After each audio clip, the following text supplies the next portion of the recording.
Welcome. We're so happy to see everyone here this morning. We appreciate our DAR sisters, especially those who come from out of state. We love our DAR sisters in state. Our distinguished guests and other ladies and gentlemen, thank you so much for coming. The protocol this morning is, after the program, we would like the guests, our distinguished guests, to go downstairs to the pedicabs first so that we can get over to Arno's. The rest of you will be able to enjoy the Lafayette exhibit. We're sorry that the soundscape isn't working this morning, but we were afraid that Lafayette would begin talking at any time because it would be right here. So when you come back to the pavilion to look at this exhibit, the soundscape will be a place where you can stand, and Lafayette will talk to you within that circle. It's really neat. You need to come back and do that. But unfortunately, not today. I'd like for everyone to stand, please. We're going to do the Pledge of Allegiance and then remain standing while our soloist, Reading Email, sings our national anthem. Salute. I pledge allegiance to the flag of the United States of America and to the republic for which it stands, one nation, under God, indivisible, with liberty and justice for all.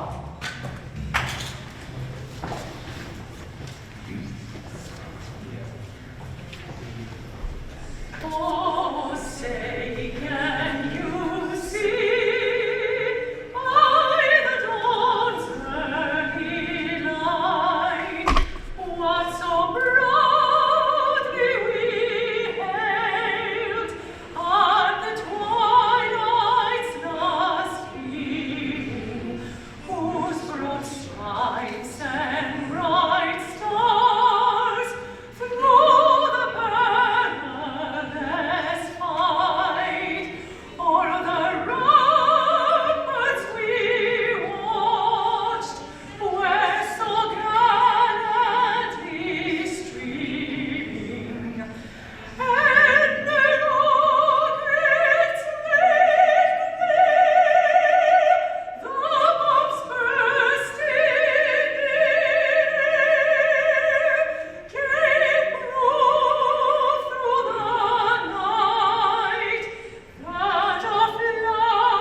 You may be seated.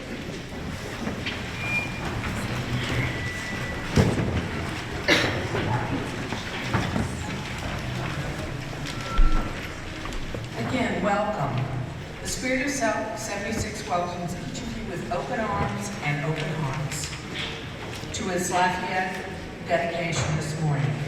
This is the first event of 5 days in New Orleans of the Lafayette celebration.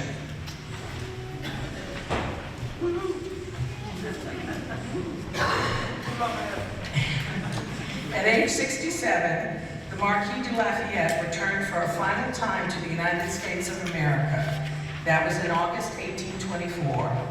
He embarked on a 13-month tour of the then 24 towns in the United States, the 24 states in the United States.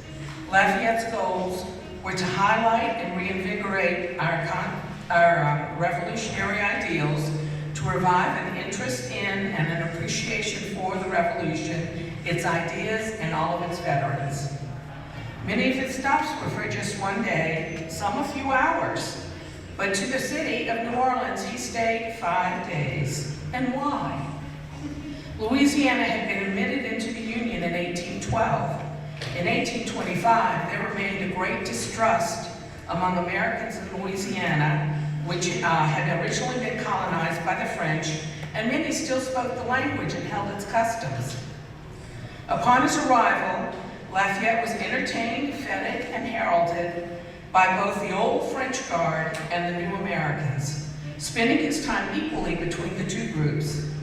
But by the end of his visit, he had successfully united the two in his love of America. And this plaque memorializes this moment in Louisiana history. 2 years ago, the Spirit of 76 chapter decided to honor the legacy of Lafayette. We received permission to place the plaque that appears before us here, adjacent to the French doors, where Lafayette walked out onto the balcony to review the troops and greet thousands of New Orleanians who had gathered in what is now Jackson Square. To the right of the doors is our auto-directed soundscape, not on at the moment, but it will be on later this evening.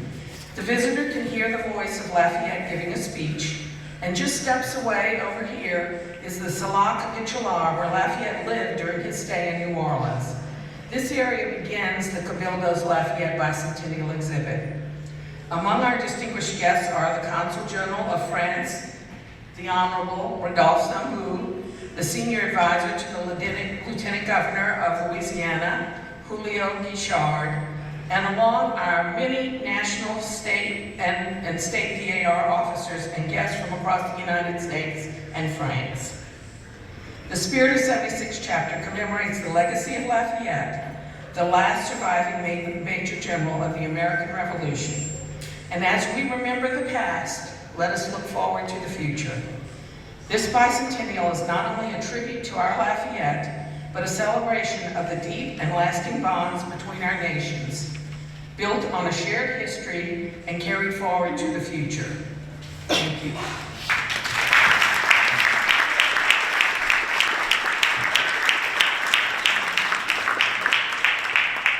I know many of you didn't get a chance to actually come and see the plaque, so now we're going to have the reading of the plaque. Wait, is Lafayette in the house?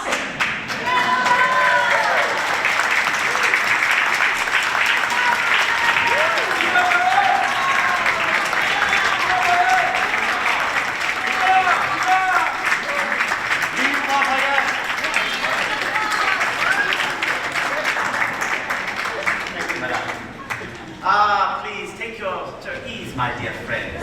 Of course, I am General Lafayette, Marie-Joseph Polifoche de Moutier, le Marquis de Lafayette. And it is truly a pleasure and an honor to see all of you here today. This magnificent day, how it's hard to believe it is the 9th day of April of this year, 1825. But nonetheless, a day of celebration, is it not?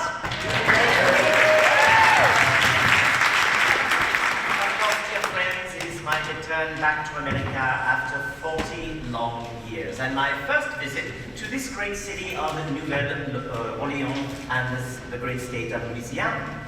But I am truly honored by your group, ladies, for remembering the past and remembering my time here. And so thus, upon this magnificent plaque, celebrating the bicentennial of General Lafayette's New Orleans visit on April the 10th through April the 15th, 1825. When I had the honor of fighting for that glorious American cause, one of my dearest hopes was that my Louisiana countrymen might someday participate in the benefits of Republican liberty and independence. That hope is now realized. I said that to Mayor Offignac on April the 10th of 1825, so it has not yet occurred yet.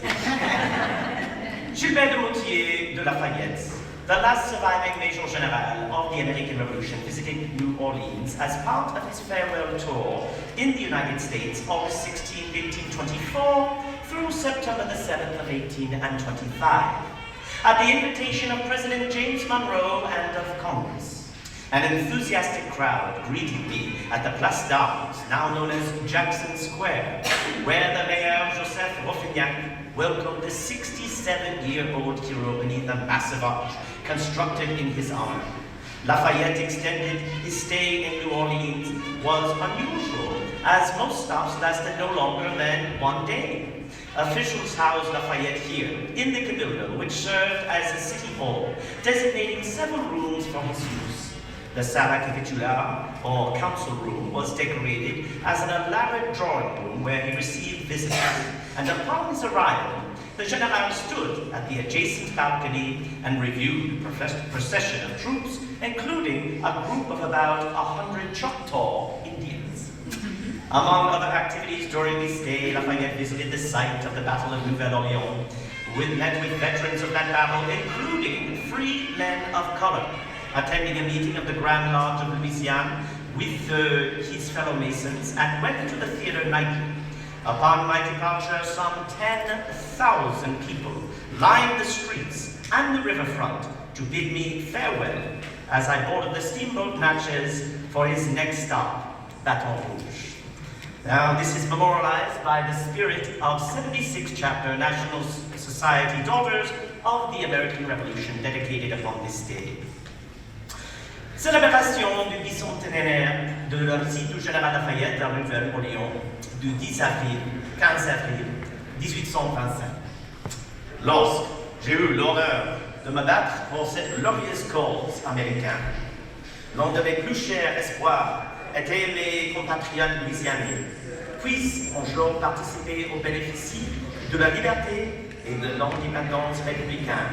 Cet espoir est maintenant réalisé. Lafayette à Monsieur le maire, Offenbach, 10 avril 1827. Gilbert de Motier de Lafayette, le dernier major général survivant de la Révolution américaine, a visité la Nouvelle-Orléans dans le cadre de sa tournée d'adieu aux États-Unis. 16 août 1824, 7 septembre 1825. En l'invitation du président James Monroe et du Congrès, une foule enthousiastique l'accueille sur la place d'Armes, aujourd'hui connue sous le nom de Jackson Square, où le maire Joseph Offenbach accueillit le héros de 67 ans sous une arche immense construite et son honneur. Le séjour prolongé de Lafayette à Nouvelle-Orléans était inhabituel, car la plupart des escales ne duraient pas plus d'une journée. Le fonctionnaire d'ingérer Lafayette ici dans le Cabildo, qui servait d'hôtel de ville, et lui réservait plusieurs salles. La salle Sala Capitula ou salle du Conseil était décorée comme un salon élaboré où il recevait les visiteurs. À son arrivée, le général se tenait au balcon adjacent de passer en revue un cortège de troupes dont un groupe d'environ une centaine d'Indiens Choctaw. Entre autres activités pendant son séjour, Lafayette visita le site de la bataille de la Nouvelle-Orléans, rencontra des vétérans de cette bataille, dont des hommes de couleur libre, assista à une réunion de la Grande Loge de Louisiane avec ses collègues maçons et alla au théâtre tous les soirs. Au départ de Lafayette, quelques 10 000 personnes se sont alignées dans la rue et le long de fleuve pour lui dire au revoir, alors qu'il embarquait à bord du bateau à vapeur Natchez pour sa prochaine étape, Baton Rouge, commémoré par le chapitre Spirit of 76 Daughters of the American Revolution.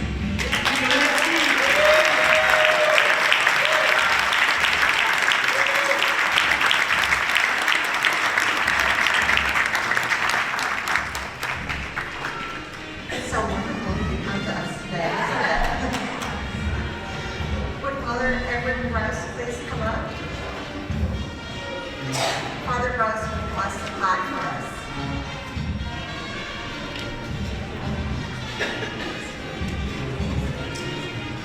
See, we have some music. Celebrate. Lord, we thank you for the rich history we share with France. Today we commemorate a great moment of connection between France and Louisiana. When the Marquis de Lafayette, very important man, someone who sacrificed himself for us in our American Revolution, came to visit us, grace us with his presence. We ask you, Lord, to bless this commemorative plaque. We also ask you to bless the great people of France. The connection between France and New Orleans is an intimate linking of our hearts, a relationship that runs throughout all of our shared history. Lord, may we always be so connected. We also ask you, Lord, that you would bless our world with your peace and your justice. Give us the necessary grace to build a world where all people can live in harmony. And may the example of our collaboration between France and the United States be an example for the whole world here. Our world is desperately in need of examples of sincere friendship. Seigneur, nous te remercions pour la riche histoire que nous partageons avec la France. Aujourd'hui, nous commémorons un grand moment de connexion quand le marquis de Lafayette, un homme très important, a aidé notre révolution américaine. Et il est venu à visiter notre chère ville, la Nouvelle-Orléans. Nous t'implorons, Seigneur, que tu bénisses cette plaque qui commémore ce moment. Nous vous supplions aussi que tu bénisses le peuple et la nation de France. La connexion entre la France et la Nouvelle-Orléans est un lien de cœur très intime, une relation qui court à travers notre histoire partagée. Seigneur, puissons-nous toujours être connectés. Aussi, nous t'implorons, Seigneur, que tu bénisses notre monde avec ta grâce, ta paix et ta justice. Envoie-nous la grâce nécessaire pour construire un monde où toutes tes filles et tous tes fils peuvent vivre en harmonie. Que l'exemple de la collaboration entre la France et la Louisiane soit toujours un exemple de collaboration que tout le monde doit imiter. Notre monde a besoin des exemples d'amitié sincère. Seigneur, écoute notre prière. Amen.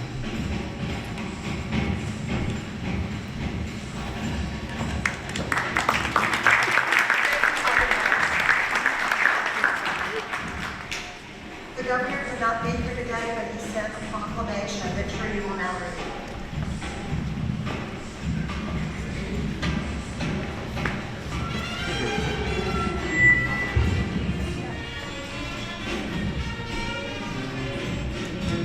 As we said, the governor regrets that he could not share this day with all of us, and he sent this proclamation. Whereas April 2025 marks the Bicentennial of General de Lafayette's visit to New Orleans, and whereas General Lafayette's aid in our war for independence was significant in our victory, and whereas the daughters of the and whereas General Lafayette's fondness for Louisiana was exemplified by the 5 days he spent in New Orleans during his farewell tour, and whereas the Daughters of the American Revolution, Spirit of 76 chapter, will dedicate a panel commemorating his visit in the Cabildo. Now, therefore, I, Jeff Landry, Governor of the State of Louisiana, do hereby proclaim April 9th, 2025 as General Lafayette's Bicentennial celebration. And I call all to observe and attend to this. Thank you all.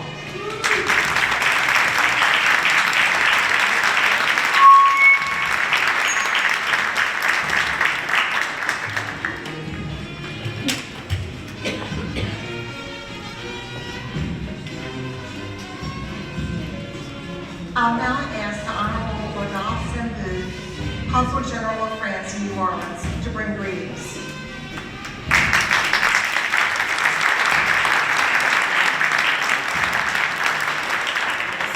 Bonjour à tous, mesdames et messieurs, distinguished guests and friends. It's a real honor to be here. It's a real pleasure, and I might start very quickly with a personal anecdote. My mother, she's from the Basque region in France, across the border between France and Spain. And when the general, she would always tell me when I was 6 years old that the General Lafayette had passed in front of our house when he embarked to the US in 1977, if I don't make a mistake.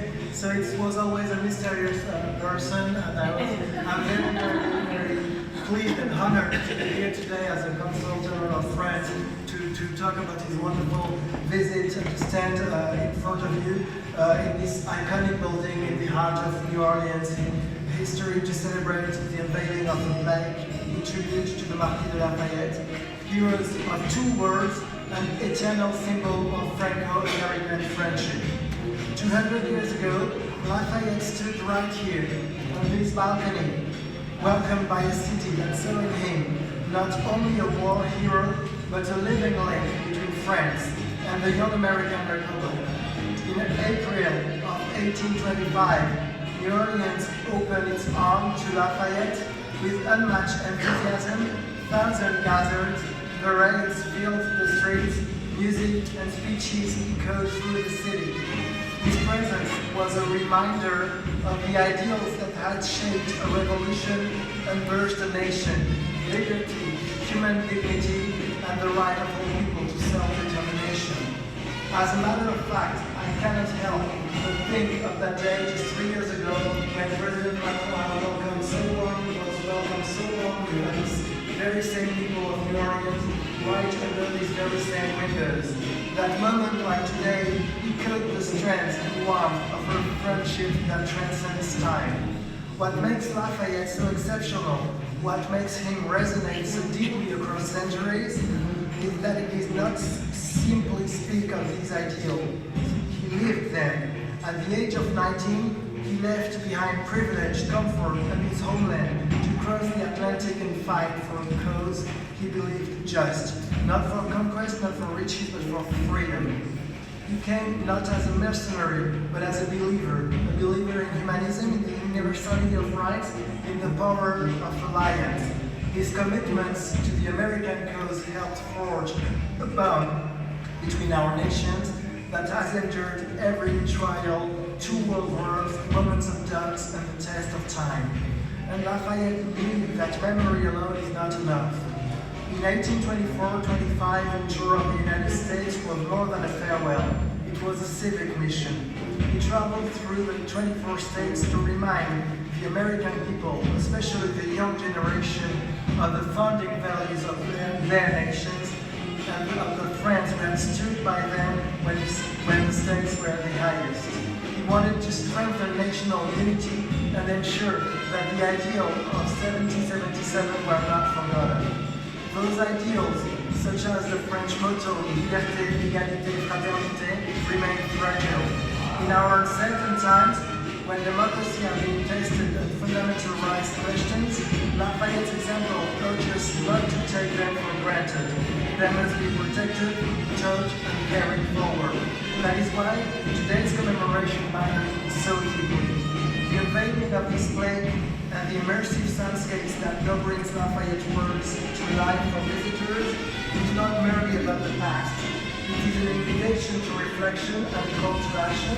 It reminds us that friendship between nations is not about diplomacy or treaties, but about shared values, mutual support, and respect.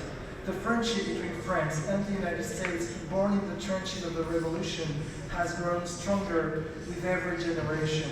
From Yorktown to Normandy, and today in cultural exchanges, in cooperation and global challenges, our alliance remains vital and vibrant. We are deeply grateful to the spirit of 76th chapter of the National Society Daughters of the American Revolution for their vision and partnership, and to all those who made this tribute possible. You've ensured that Lafayette legacy continues to speak, not just through stone and bronze, but through the ideals we carry forward together. Let us be inspired by his courage, let us honor his sacrifice, and let us never forget that the most powerful legacy is the one that unites us in liberty, friendship, and in hope. Merci beaucoup.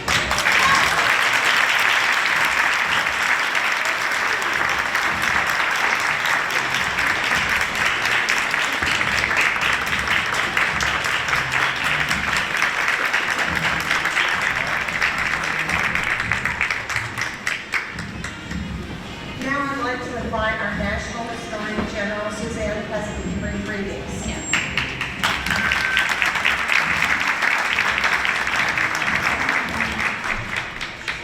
Good morning, daughters, distinguished guests, and community participants.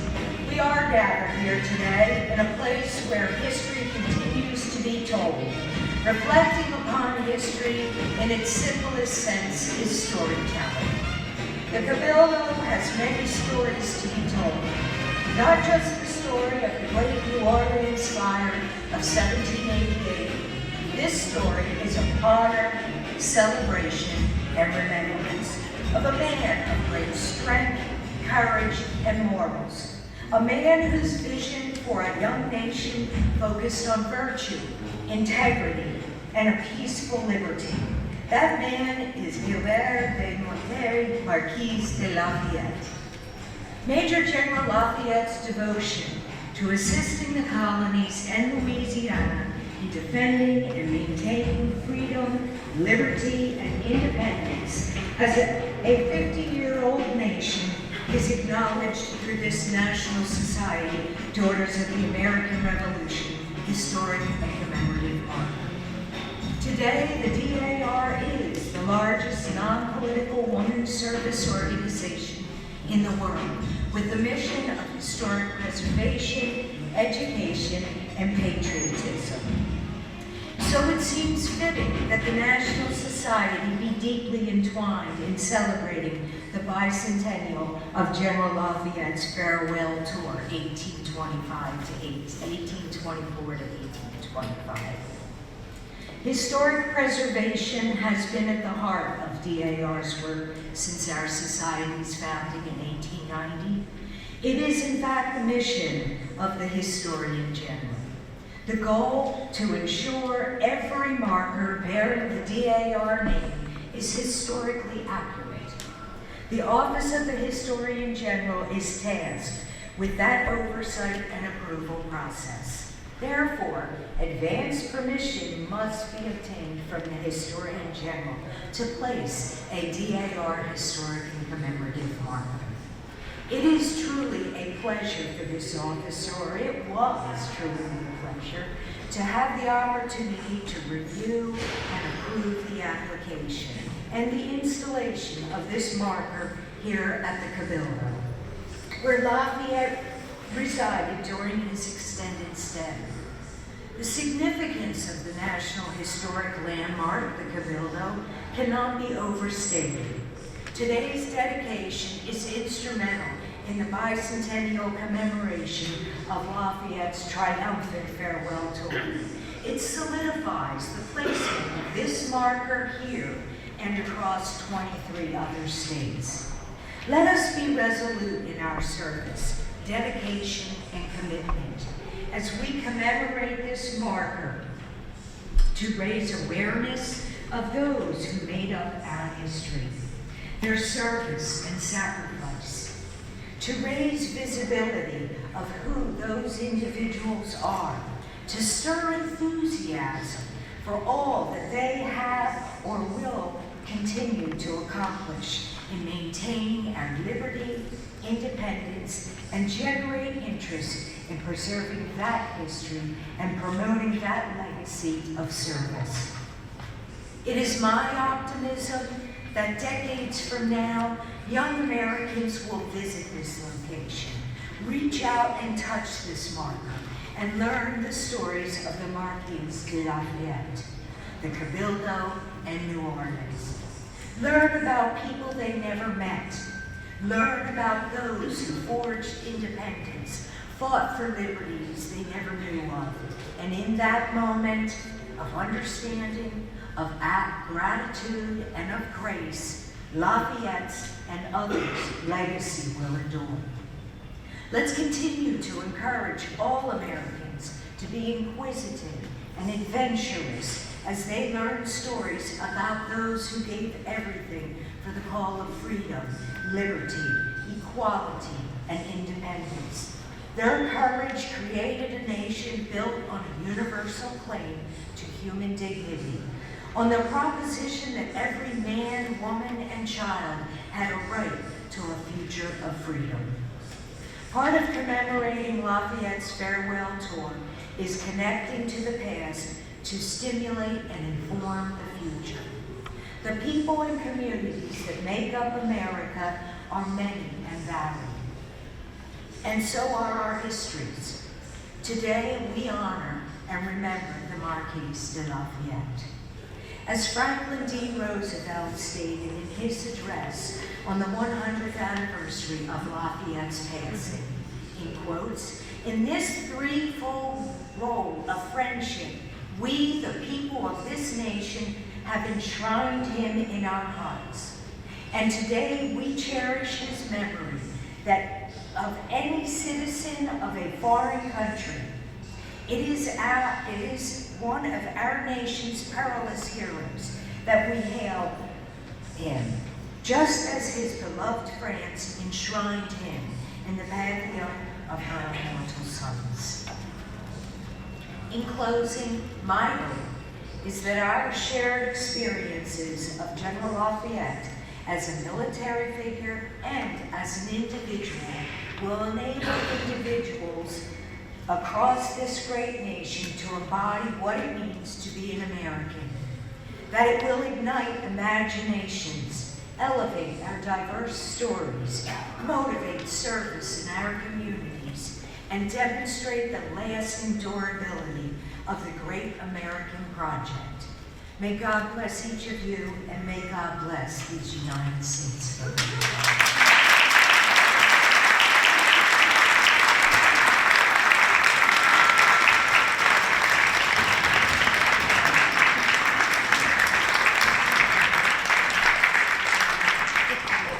Since this is our second plaque that the National had to approve, let me tell you, our staff is very meticulous. Thank you so much, Suzanne. Now we'd like to hear from the director of the Cabildo, Rebecca Mackey.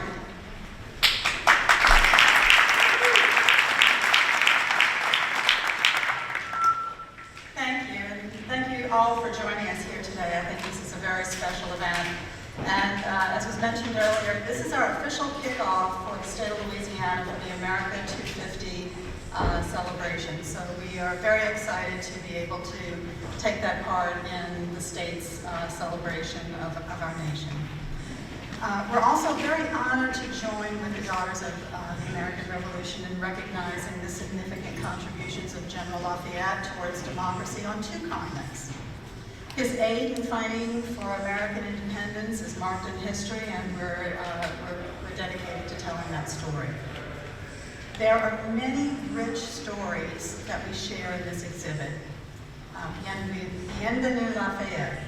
And we encourage all of you to join us on the morning of April 12th, where General Lafayette will again present us with his remarks on the stage in Jackson Square during French Quarter Festival, and we will recount the speech that he gave to the troops in the Place d'Armes. So please join us if you can, and we're very excited to be celebrating the 200th anniversary of that event. I'd like at this moment just to recognize a few people who were instrumental in building the exhibit that you're going to be able to enjoy here at the Cabildo. Guest curator Randy Delahunty was instrumental in putting together the research and support. Randy, would you like to stand up and be recognized?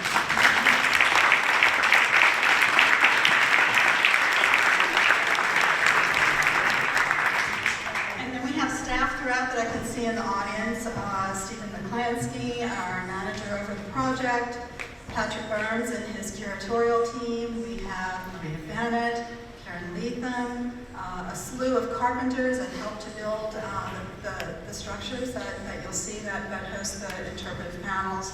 A great effort that they pulled together here, and I hope you enjoy it. So please invite your friends and family to the Cabildo. We are working on an awareness campaign. We think that there are not enough people who recognize the wonderful stories we have here to tell, and we hope that the story of General Lafayette will help us to get that message out and create some more awareness about what we have to offer here. We are very excited to be at the forefront of the America 250 celebration. And, you know, I recognize that with the Daughters of the American Revolution, we share a mission. And I'm glad to have partners as we continue, and I hope that we'll have opportunities to work again in the future as we work on delivering lessons of patriotism and recognizing historic places. So thank you again for being here today.